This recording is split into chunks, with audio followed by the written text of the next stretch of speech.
Tout autre hier en 1971, en Guinée, chaque personne sait se reconnaître ethniquement. Les membres de chaque ethnie ont tendance à valoriser leur religion, culture et mode de vie, dont ils sont tellement fiers pour la critiquer et dévalorisant celle des autres.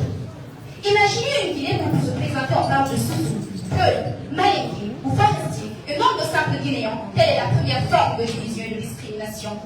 Jean Pia, dans son œuvre intitulée La fétiche nous dit: il est impossible d'édifier une nation moderne et civilisée en croyant au fétiche.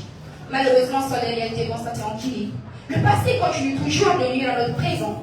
Venons-en sur l'excision. Cette pratique considérée comme normale, mais source de traumatisme pour des millions de femmes, source de stérilité pour des milliers, voire de morts. C'est pourquoi l'article 259 du Code pénal établit: quiconque, par des méthodes traditionnelles ou modernes, participe ou favorise au MST sera coupable de violation volontaire sur la personne de l'excisé.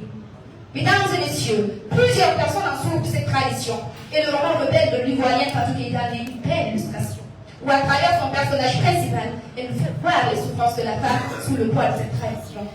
Obligée à se faire marier, obligée à se faire exciser, violée par son mari, de comble voulant lutter, elle est traitée de déracinée. De déracinée parce qu'elle lutte pour ses droits, de déracinée parce qu'elle laisse pas cette tradition piétiner sa dignité. Mesdames et messieurs, chers adversaires ici présents, si le respect de la tradition est compatible avec le progrès social, pourquoi 96% des Guinéens participent à cette mutilation génitale alors qu'elle est interdite par la loi? Accepteriez-vous que votre propre fille de 14 ans soit mariée sous prétexte de respect de la tradition? Non, je ne le crois pas. Cette compatibilité n'existera point. Nous n'avons pas à accéder une tradition qui compte pour la supériorité d'un sexe à un autre ou une tradition qui n'accorde l'éducation qu'à une minorité. Le monde est devenu un village planétaire, alors qu'on parle de révolution scientifique, technique, d'intelligence artificielle. Dans cette Guinée traditionnelle, on parle toujours de place de la femme c'est à la cuisine.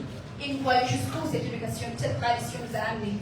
Chers co-débatteurs, chers honorables membres du jury, auguste assemblée, laissez-moi vous dire que le respect de la tradition avec la modernité est comparable à de l'huile et de l'eau qui ne se mélangeront jamais. Un mélange d'eau sucrée et d'eau salée ne nous donnera ni une eau sucrée, ni une eau salée. C'est à nous d'en choisir celle que nous voulons réellement. Je vous remercie.